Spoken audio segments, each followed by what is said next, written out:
Bueno, vamos a hablar ahora del tema nutricional en el paciente crítico, médico, quirúrgico y a ver cómo podemos individualizar un poco este tipo de soporte, ¿no? Van a ver que muchos de los conceptos se van a ir repitiendo en el transcurso de este congreso, ¿no? Y la idea es esa, ¿no? Todos manejar una misma idea, ¿no? Y todos tener los mismos conocimientos adquiridos para poder aplicarlos en el paciente, ¿no? Muy bien, la siguiente. La siguiente. He querido basar mi charla en esta revisión encontrada en la revista Clinical Nutrition, ¿no? Porque justo nos habla o hace un resumen de este soporte nutricional en el paciente médico y quirúrgico, ¿no? Tanto de las guías ESPEN, las ASPE, la Society of Critical Care Medicine, y principalmente enfocada en el paciente crítico. Así que vamos a intentar resumir estas guías y explicar, ¿no?, algunas cosas que nos importan en el manejo de los pacientes. La siguiente. Este es el algoritmo de nutrición en UCI que vamos a ir un poquito desmenuzándolo. La siguiente. Entonces, cuando empezamos la nutrición en un paciente crítico, como lo mencionó la doctora Nadia más temprano, primero siempre hay que buscar la forma de nutrición oral, ¿no? Si se puede nutrirlo vía oral, hay que nutrirlo vía oral. En caso no se pueda, pues ahí pasamos a lo que es la nutrición enteral, ¿no? Hay que hacer una evaluación del paciente con las escalas y scores que ya conocemos. Y si el paciente está mal nutrido, pues tenemos que empezar quizá una nutrición temprana. Pero si el paciente no está desnutrido, entonces podemos quizá retardar un poco el inicio de la nutrición. Pero básicamente son esas etapas, ¿no? Oral, enteral y puede ser juntamente con la parenteral o la parenteral posteriormente. La siguiente. Entonces, si hay contraindicación para la nutrición enteral, está claro que la nutrición parenteral es nuestra arma, ¿no? Tenemos que evaluar la ruta de administración, por dónde vamos a administrar la enteral, los objetivos de energía y de proteínas que vamos a buscar, otros sustratos que nosotros podamos administrar. Hay casos seleccionados y especiales que tienen algunos requerimientos especiales. Y también lo importante, como lo dijo la licenciada, es la monitorización. La siguiente. Acá hay un número que esta revisión nos recomienda, que es 48 horas. Y es una de las preguntas que hizo un colega más temprano, ¿no? ¿Cuándo iniciar? ¿En qué momento iniciar? ¿No? Y lo que ahora se está recomendando un poco son las 48 horas, 72 horas, ¿no? Entonces, estamos por ahí. Y un paciente crítico que está sobre todo en la terapia intensiva, ya hay que considerarlo en riesgo de desnutrición, ¿no?, cuando ya transcurrieron esas 48 horas. Por eso es que optan por este punto de corte. La siguiente.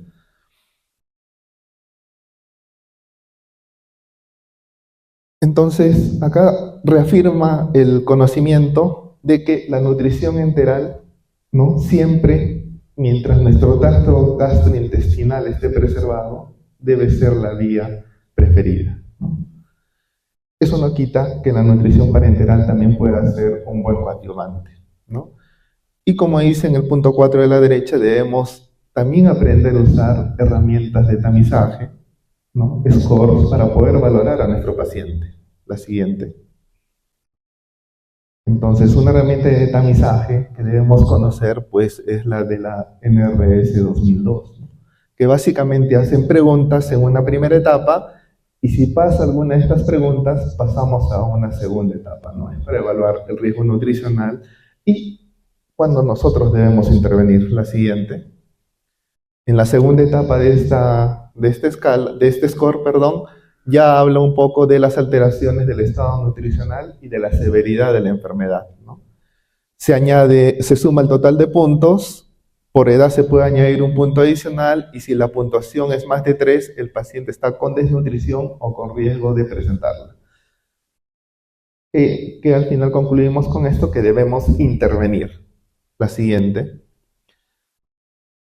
Las escalas y scores que se va pasando lo que quiero que se lleven ustedes es que tienen que ir familiarizándose con alguna, ¿no? O sea, no es necesario que conozcan todas, pero por lo menos deben conocer alguna para poder determinar el estado nutricional de este paciente y así intervenir.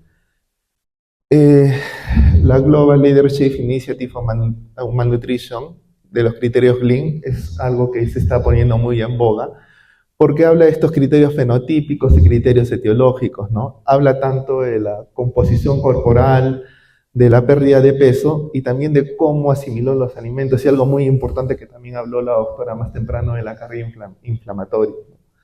Entonces, y cuando se considera desnutrición, cuando reúne un criterio fenotípico y un etiológico. Entonces, es otros criterios que podemos usar para evaluar nuestro estado nutricional. Esto, como digo, lo encuentran, lo pueden revisar y pueden familiarizarse con él. La siguiente. En UCI, como ya mencionó la doctora, se utiliza bastante lo que es el Nutri-Score, porque en UCI nosotros tomamos bastante esas escalas, ¿no? El Apache 2, el SOFA, ¿no? Y bueno, este Nutri-Score también nos permite valorar el grado de nutrición que tiene nuestro paciente, ¿no? La siguiente. Y aparte de las escalas más conocidas arriba, también tenemos la valoración global subjetiva, que es otra escala que se utiliza, ¿no? Pero como les digo, la idea es familiarizarse con la que sea más fácilmente aplicable por ustedes y aplicarla, ¿no? Como dijeron muy bien, tenemos que reconocer a nuestros pacientes, tenemos que hacer un cribado adecuado para ver quiénes están en riesgo de desnutrición y así intervenir. Tenemos otros métodos también para evaluar, ¿no? El estado nutricional y uno de los que está entrando en boga, como en toda la medicina, pues la ecografía.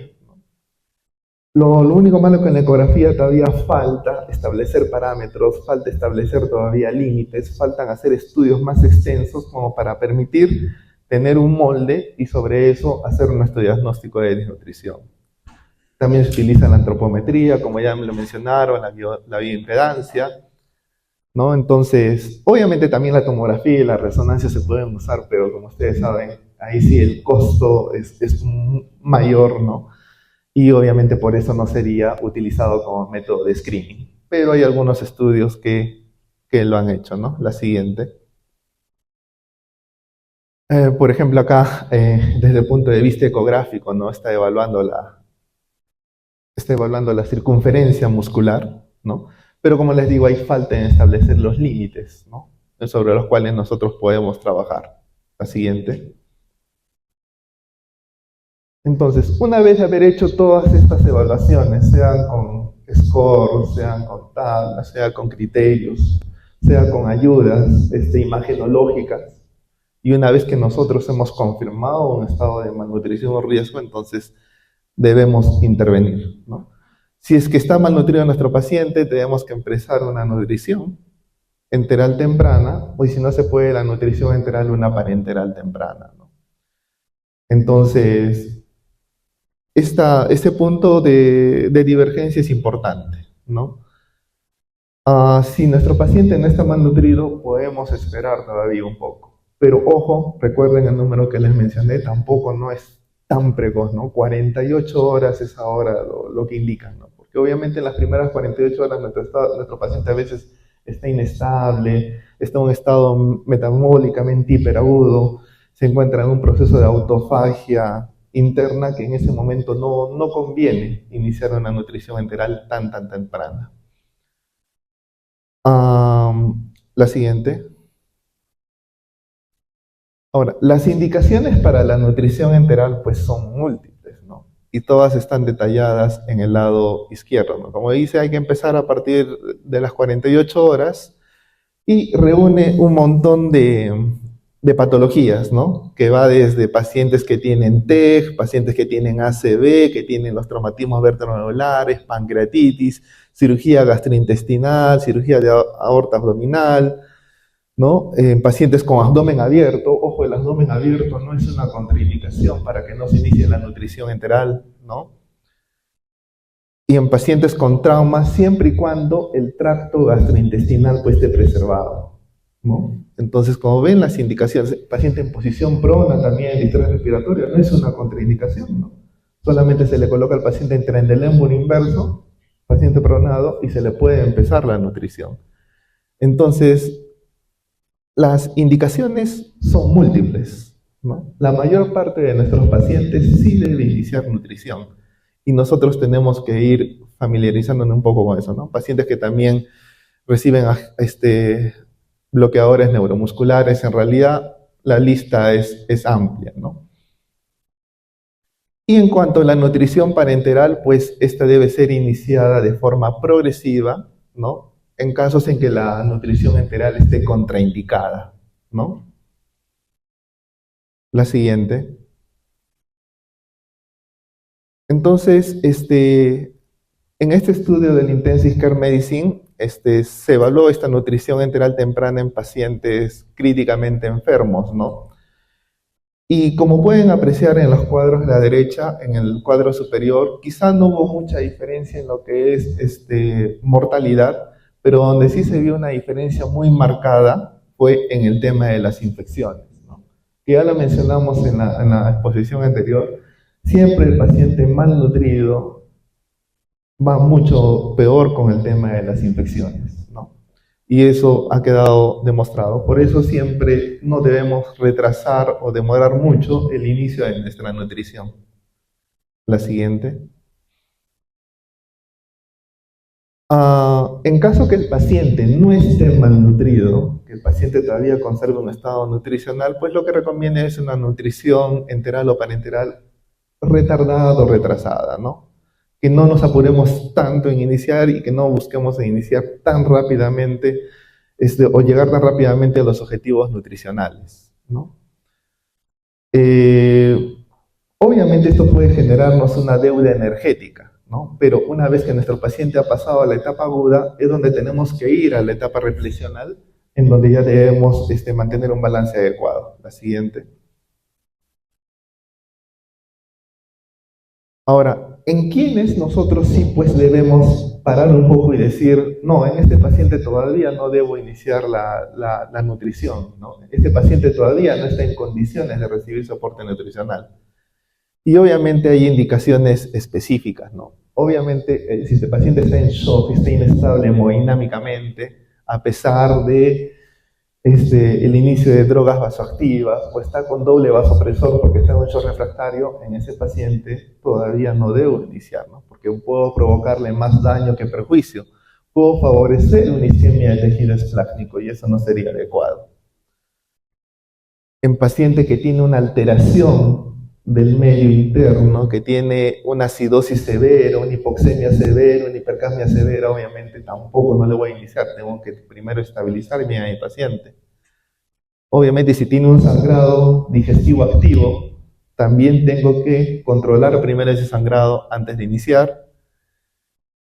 En pacientes que están con isquemia intestinal, obviamente que no, ¿no? Y en paciente que está con un síndrome compartimental abdominal, ¿no? También en ellos el inicio está contraindicado, ¿no?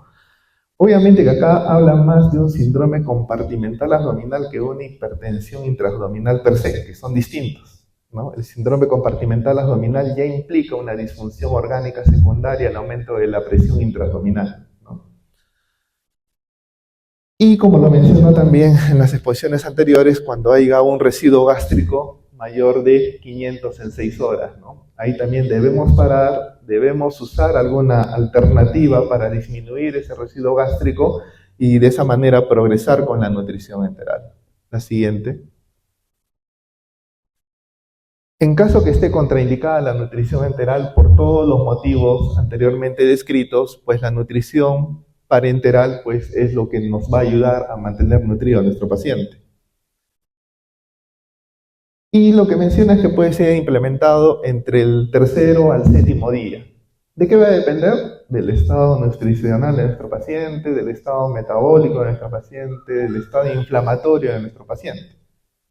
Y ahí va un poco pues lo que el clínico tiene que hacer eso, ¿no? Tiene que individualizar, tiene que evaluar cada paciente en particular, ¿no? Obviamente, si mi paciente está muy mal nutrido, pero dentro de todo ya se ha estabilizado, pues le empezaré pegado al tercer o cuarto día. Si mi paciente no está tan desnutrido o está todavía inestable o tiene una carga inflamatoria importante, demoraré un poco más, ¿no? Entonces, ahí va, por ejemplo, un poco el tema de la individualización. Y siempre se debe intentar estrategias para que nuestro paciente tolere la vía enteral, ¿no? Siempre preservar el tracto gastrointestinal es importante, ¿no? Por todo lo que conocemos de mantener la barrera intestinal, evitar translocación bacteriana y otras cosas más, ¿no?, relacionadas a la nutrición enteral. La siguiente.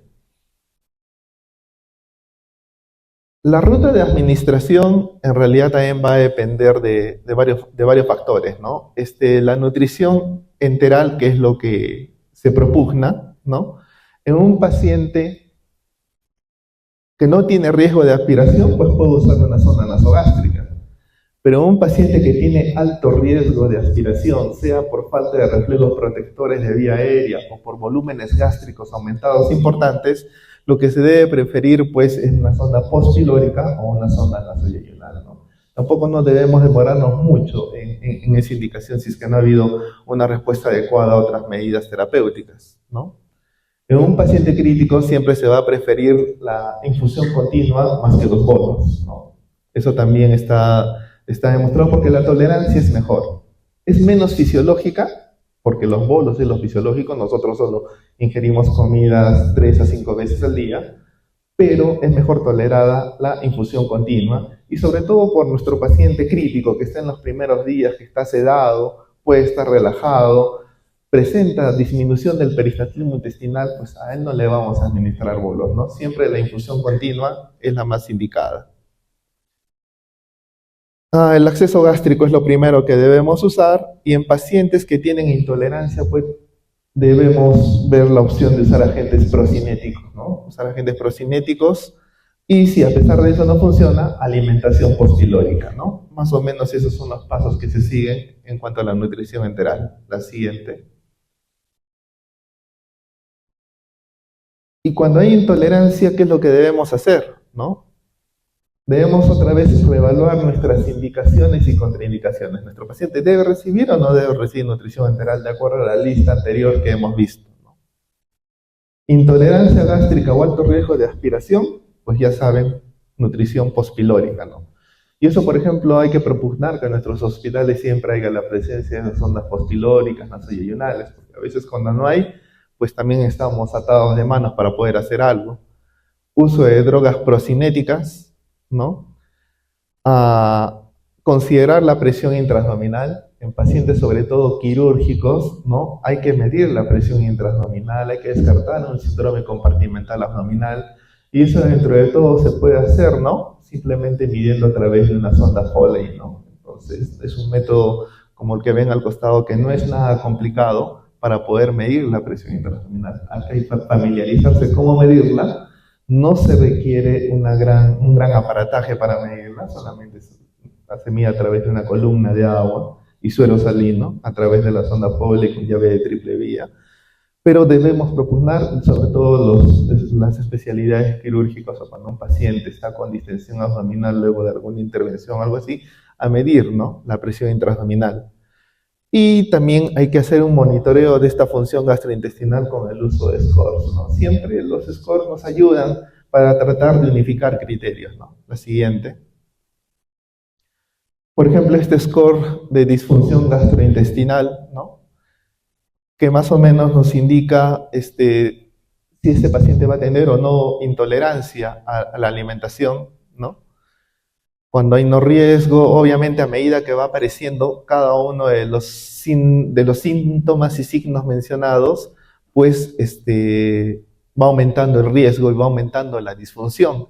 Y básicamente, si ven toda la parte inferior, eso, todas las posibles contraindicaciones que hemos estado mencionando para la nutrición enteral, como por ejemplo ausencia de ruidos hidroaéreos, residuos gástricos altos, aumento de la presión intraabdominal, sangrado gastrointestinal. Como ven, toda esa distensión abdominal, todo eso se repite en la parte inferior, ¿no? Y se va agregando y se va aumentando la complejidad de las alteraciones.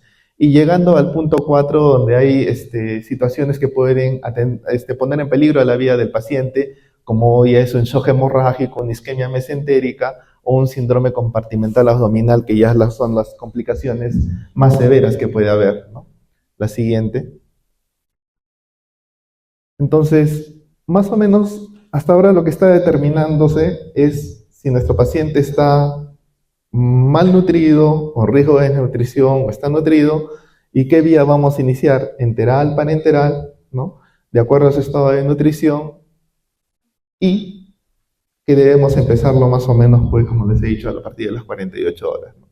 Entonces, una vez que hemos determinado la ruta y todo eso, lo que debemos fijarnos nosotros son los objetivos tanto de energía y de proteína, ¿no? La siguiente.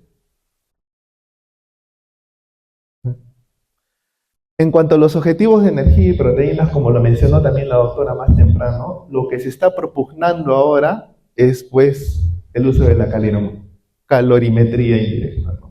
Es el gol estándar, así como para medir el gasto cardíaco es el catéter resonance, ¿no? Así como para el tromboembolismo pulmonar, el angiotensión pulmonar, pues para la nutrición es la calorimetría indirecta. ¿Qué es la calorimetría indirecta?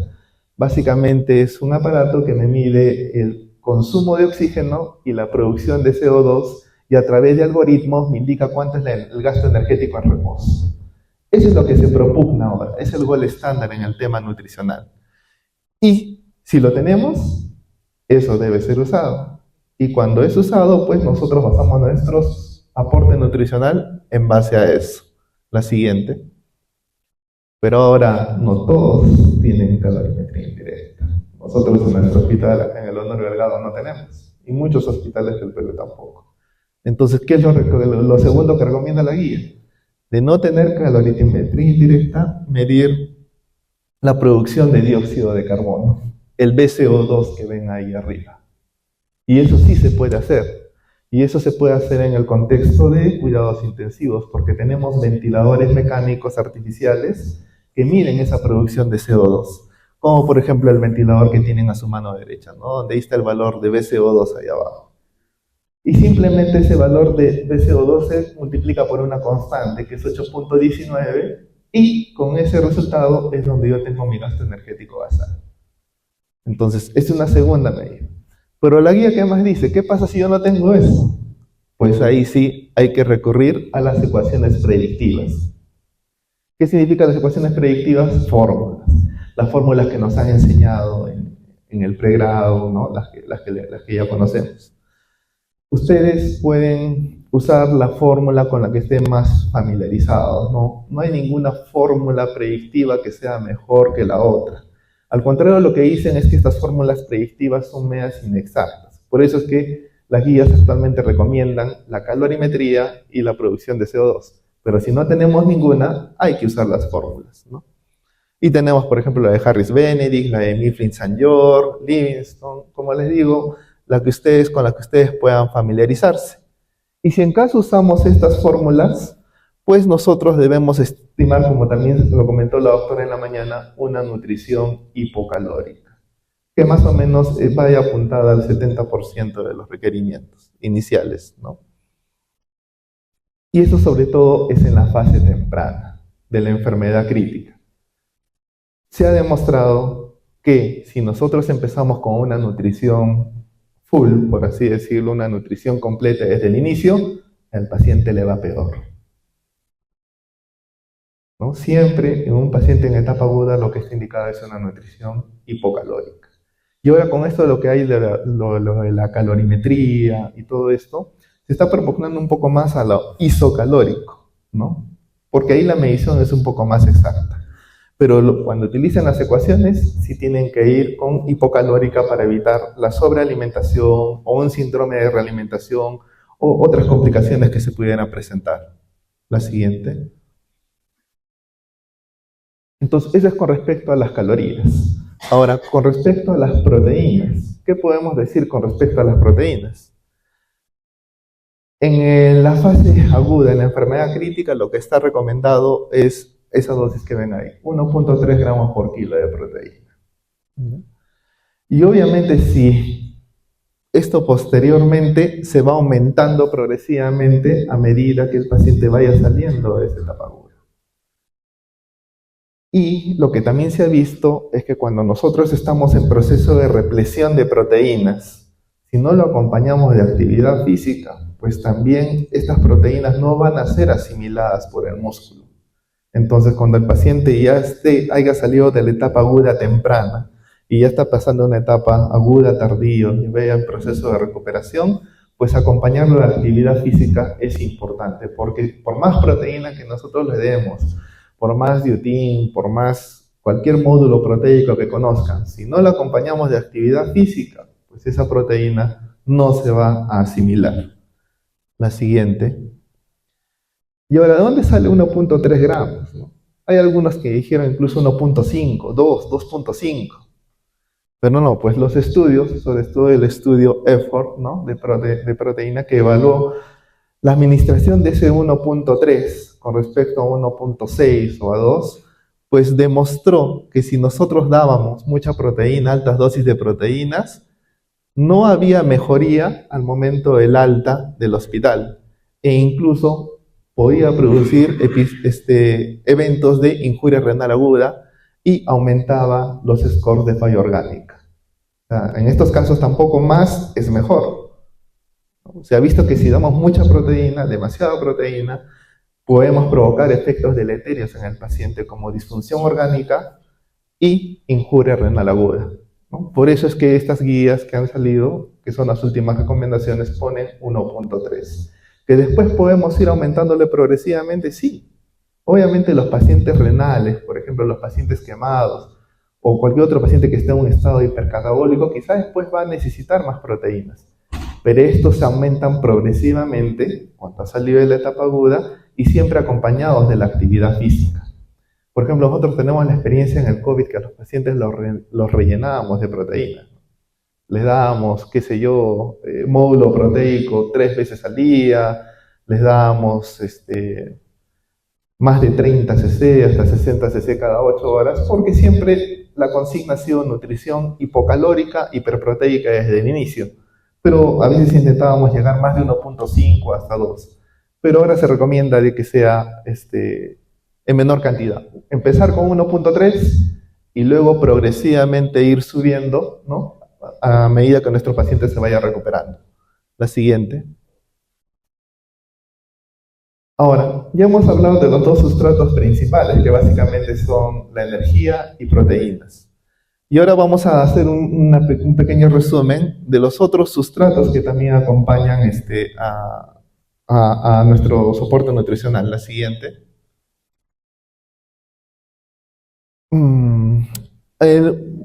Con respecto a la glucosa y carbohidratos, lo que menciona es que hay que evitar una velocidad de infusión de glucosa mayor de 5 miligramos por kilo por minuto, ¿no? Básicamente eso se utiliza tanto para, más que todo para nutrición parenteral, ¿no? El valor de VIC normal es de 2 a 5. Si le damos más de 5, vamos a provocar hiperglicemia, y como hemos visto, la hiperglicemia es deleteria para el organismo también. Entonces, por eso se pone ese límite, ¿no? Volvemos al concepto de no siempre dar más es mejor, ¿no? Por eso ponen límites para evitar complicaciones. Y en cuanto a lípidos, las emulsiones de lípidos son como parte de la nutrición parenteral y se debe evitar exceder el 1.5 gramos de lípidos por kilo, ¿no? O sea, los lípidos son importantes, sí, pero tampoco no hay que dar mucho. Hay que empezar 0.5 y luego ir subiendo teniendo como límite superior a 1.5. Antes se tenía bastante miedo a los lípidos, no se gustaba mucho usar lípidos como parte de la nutrición porque decíamos que nos producía trombocitopenia, disfunción hepática y otras cosas más. Lo que ahora se está recomendando es que es seguro si empezamos progresivamente a una dosis baja de 0.5 y evitar exceder el 1.5. Pero sí se ha demostrado que es una parte importante del aporte nutricional. La siguiente. También hace mención de la glutamina. Y con respecto a la glutamina, deja algunas indicaciones puntuales, específicas, ¿no? Para los pacientes.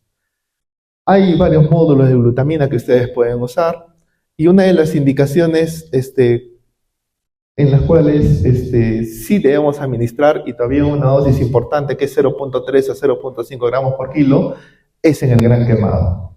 Pacientes quemados con más del 20% de superficie corporal, sí. Porque dice que estos pacientes pierden este aminoácido a través de la piel, ¿no? Entonces, como tienen harta pérdida, debemos suplementarlo. Y se ha visto que los pacientes que tienen esta suplementación, sobre todo los gran quemados, pueden ir mejor. Y la otra indicación es pacientes con trauma, ¿no? En trauma, pero la dosis es un poco menor, de 0.2 a 0.3. Y en trauma, sobre todo, ayuda, dice, con la cicatrización de las heridas.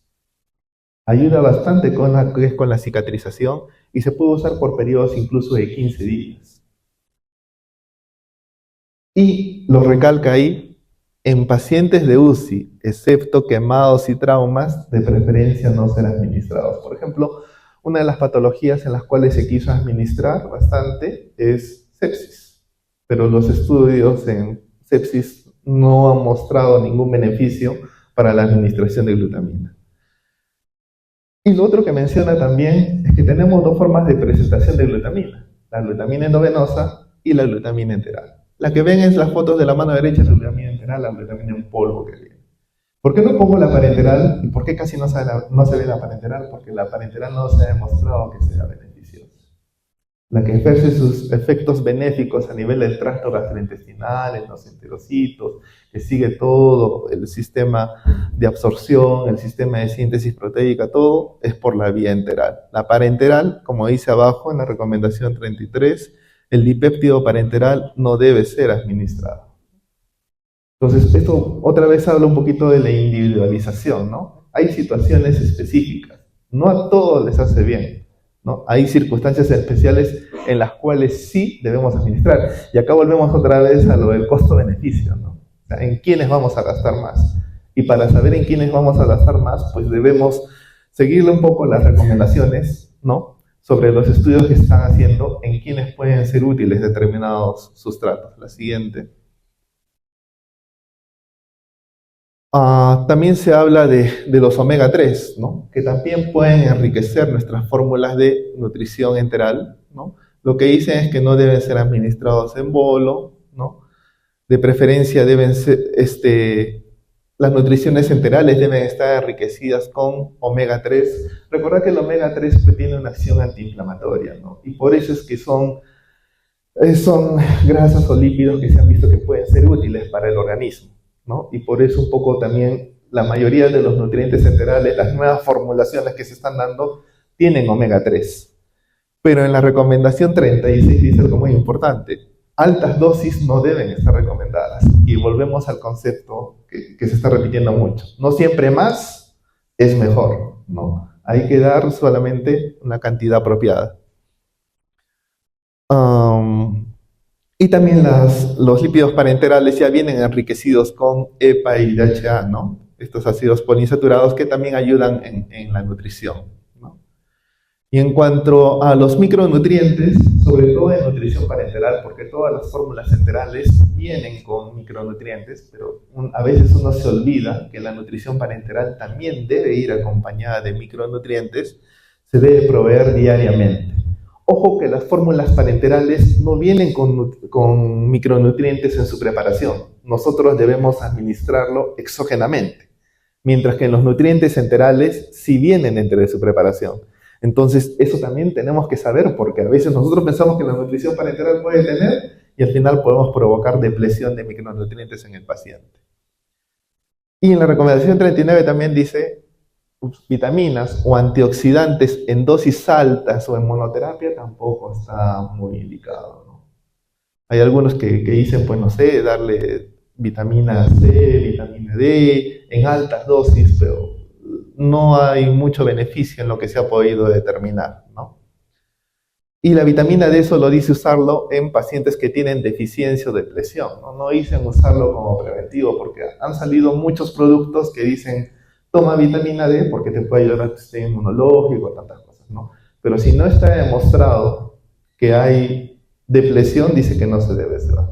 Nosotros obtenemos de la vitamina D, como saben, de la exposición a los rayos solares, y con esa exposición la producción endógena de nuestro organismo debe ser suficiente. La siguiente.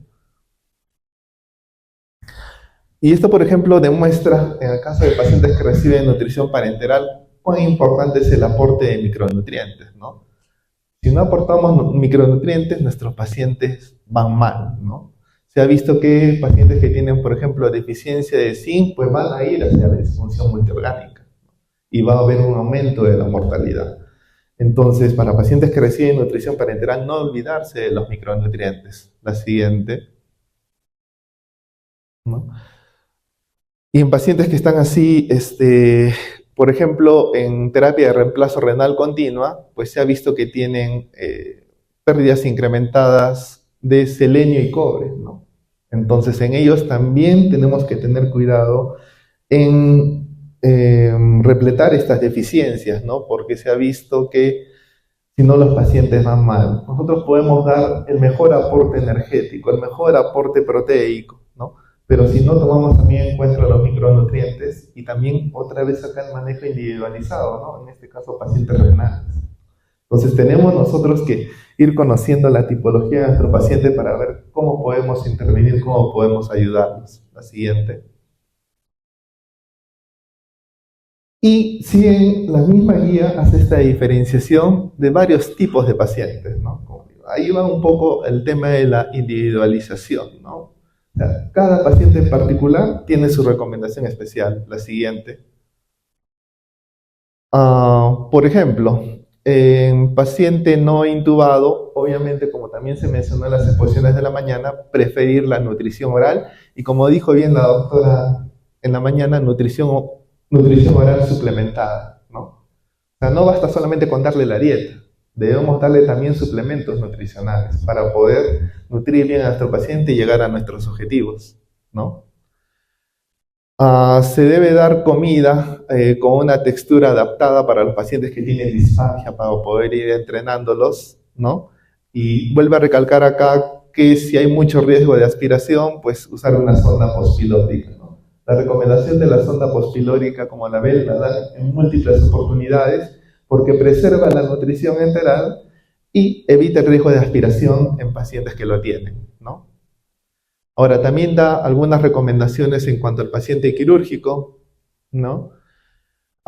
Igual en pacientes después de una cirugía abdominal o esofágica, la nutrición enteral temprana puede ser preferida, ¿no? Obviamente no vamos a administrar nutrición enteral cuando hay discontinuidad o obstrucción del tracto gastrointestinal o un síndrome compartimental abdominal presente, ¿no? Vuelve a mencionar, hay que medir la presión intraabdominal, hay que descartar un síndrome compartimental abdominal, ¿no? En el caso de una fístula externa o interna, lo que se puede hacer, también lo que también se mencionó, es hacer un acceso distal hacia ese defecto que hay, ¿no? Para nosotros poder seguir administrando la nutrición enteral, ¿no? A veces se puede usar por eso sondas nasoyunales, ¿no? Para de alguna manera puentear esa fístula que puede tener, o en ese caso esa fuga anastomótica que no se ha reparado, ¿no? O una fístula de alto gasto, ¿no? Y si con la nutrición enteral no nos es posible, como dice la recomendación 47, no nos es posible alcanzar nuestros requerimientos, entonces debe ser comenzada también la nutrición parenteral sin mayor demora. E incluso, como dice la recomendación 48, en caso de una fístula o estoma de alto gasto, pues en otros medios utilizan ya reinfusión del quimo, ¿no? O una enteroclisis, ¿no? Para mantener siempre el tracto gastrointestinal funcionante y poder seguir manteniendo a nuestro paciente nutrido. La siguiente. Esta, por ejemplo, no es la reinfusión de quimo, ¿no? En pacientes con falla intestinal, ¿no? Como pueden apreciar, lo mismo, el quimo o kilo que sale a través del intestino es devuelto hacia el paciente, ¿no? Para de alguna manera preservar la continuidad del tracto gastrointestinal. Entonces son alternativas que se utilizan, ¿no? Siempre tratando de mantener la nutrición enteral y que nuestro paciente no se vea malnutrido. La siguiente. Pacientes con trauma, obviamente la nutrición enteral también es la indicada. En paciente séptico, también la nutrición enteral es indicada, pero una vez que el paciente se estabilice hemodinámicamente, que no esté en shock, en un shock refractario, ¿no? O que no esté con dosis altas de vasopresores, ¿no? Si la nutrición enteral está contraindicada por algo, siempre pensar en la parenteral. ¿no? Una nutrición, una dieta isocalórica y alta en proteínas debe ser administrada para nuestros pacientes obesos, ¿no? Y en el paciente obeso es donde con mayor razón debemos medir, dice, el gasto energético a través de calorimetría indirecta, ¿no? La calorimetría, y también hacer medidas de pérdida de nitrógeno urinario, ¿no? O sea, el paciente obeso dice que como que se debe ser más exacto con la medición. Y hemos visto que las maneras más exactas de medición que hay es la calorimetría y la pérdida de nitrógeno urinario para determinar el aporte de energía y de proteínas que necesita el paciente. Pero es igual, si no tenemos esos métodos, lo que recomiendan pues es el peso corporal ajustado, ¿no? El peso corporal ajustado al peso ideal más un 20% de la diferencia entre peso real menos peso ideal. Y también la misma recomendación de proteínas con la cual debe empezar, que es 1.3 gramos por kilo de peso corporal ajustado. Entonces siempre, para lo obeso también los goles estándar, y si no se puede, hacer nuestras ecuaciones, pero con el peso corporal ajustado. La siguiente. Y para ya ir terminando, luego de que nosotros hemos individualizado un poco la terapia, hemos visto qué tipo de nutrición debe recibir nuestro paciente, entonces una cosa importante también es la monitorización, como ya lo mencionaron en las ponencias anteriores, ¿no? La siguiente. Y la monitorización de la glucosa es muy importante, ¿no? Hay que medir la glucosa sobre todo con los dos tipos de nutrición, tanto la enteral como la parenteral, ¿no? Ahora, el mejor método de medición de glucosa definitivamente es a través de la gasometría o glucosa sérica, ¿no? La glicemia capilar, que es lo que más usamos, pues no es exacta, ¿no? No es exacta, puede tener muchas alteraciones, por ejemplo, si el paciente está chocado, la medición no va a ver exacta, y siempre esta medición es un 10 a 15% que está por encima del valor de la glucosa sérica. ¿Y cuáles son nuestros niveles objetivos? Para un medio o un contexto en el cual hay una adecuada monitorización, por ejemplo a través de una máquina de gasometría, dice que el nivel objetivo puede ser de 80 a 150. Pero para los que usamos glicemia capilar y para evitar el riesgo de hipoglicemia, mejor mantenernos en nuestros 140 a 180 miligramos por ciento. O sea, cada uno adapta también sus intervalos de acuerdo a la realidad de su medio. Y en caso de intolerancia enteral, ¿qué es lo que hay que hacer? Bueno, lo primero que está recomendado es el uso de agentes procinéticos, ¿no? Pero acá, en otros medios, tienen la eritromicina. Se ha demostrado que la eritromicina es el mejor agente procinético que hay, incluso mejor que la metoclopramida. Pero ellos lo tienen en presentación endovenosa, ¿no? La gran diferencia con nuestro medio. Por eso nosotros a veces tenemos que recurrir a nuestra vieja confiable, que es la metoclopramida, ¿no? Se puede usar también, dice, la combinación de dos procinéticos, ¿no? La siguiente. Pero acá hay un detalle importante, ¿no? Con respecto al uso de procinéticos, hay un término que quizá muy poco los conocemos, que es la taquifilaxia. ¿Qué significa eso? Que a partir del tercer a cuarto día, nuestro procinético ya no hace efecto. O sea, nosotros damos procinéticos los primeros 3 o 4 días. Y en esos 3 o 4 días que estamos dando procinéticos, pues nuestro problema se ha debido solucionar. Nosotros hemos debido ya, por ejemplo, si nuestro paciente estaba con hipocalemia, haber corregido la hipocalemia para que el tránsito se restituya. Si nuestro paciente estaba sedado, ya hemos debido quitar los sedantes para que el tránsito se restituya. Si está con relajante, lo mismo. O sea, ya hemos debido ir mejorando lo que estuvo provocando la intolerancia. Si nuestro paciente estaba obstruido con impactación fecal, ya debemos haber colocado un enema para desimpactarlo o algo así, ¿no? Solo nos sirve como un puente. Y como ven, la efectividad va perdiéndose a medida que pasan los días, ¿no? Y en el día 7 solo puede llevar a un 31% de efectividad del procinético, de lo que se empezó en 62. Y recordar que los procinéticos también no es que sean fármacos inocuos. Por ejemplo, la metoclopramida que usamos tiene un efecto secundario, sobre todo en pacientes ancianos. Efectos, puede provocarle reacciones extrapiramidales, ¿no? Delirio. Entonces, ¿usar agentes procinéticos? Sí, pero no usarlos por mucho tiempo, ¿no? No usarlos por 10 días, 7 días, ¿no? Usarlos por cortos periodos de tiempo mientras corregimos la alteración. La siguiente. Y también debemos monitorizar electrolitos. Eso es lo importante. No solamente en la nutrición parenteral, ojo, ¿no? Sino también en la nutrición enteral. Es importante monitorizar los niveles de potasio, magnesio, fosfato. ¿Y por qué? Porque puede pues, ocurrir, sobre todo en un paciente que está desnutrido, puede ocurrir el síndrome de realimentación, ¿no? En el cual se observa una hipofosfatemia, una hipocalemia, una alteración electrolítica severa, que puede incluso poner en peligro la vida del paciente. O sea, por nutrirlo, nosotros podemos matar a nuestro paciente si no hemos hecho una monitorización de electrolitos adecuada. La hipofosfatemia puede provocar arritmias, puede provocar trastorno del sensorio, puede provocar estados de shock. Entonces, por eso dicen que es importante esta monitorización. No dar nutrición sin monitorizar. Y para evitar este síndrome de realimentación, la dieta debe ser incrementada gradualmente, sobre todo en el paciente que viene desnutrido. La siguiente. Y bueno, eso es lo que quería compartir con ustedes. Como han visto en muchos tópicos de esta guía, pues hace selección de pacientes, hace indicaciones puntuales, específicas, como por ejemplo lo de la glutamina, lo de los ácidos grasos, los objetivos de calorías, proteínas. Entonces, siempre nuestra atención debe ser personalizada. Y no solamente hablo del soporte nutricional, creo que para todo.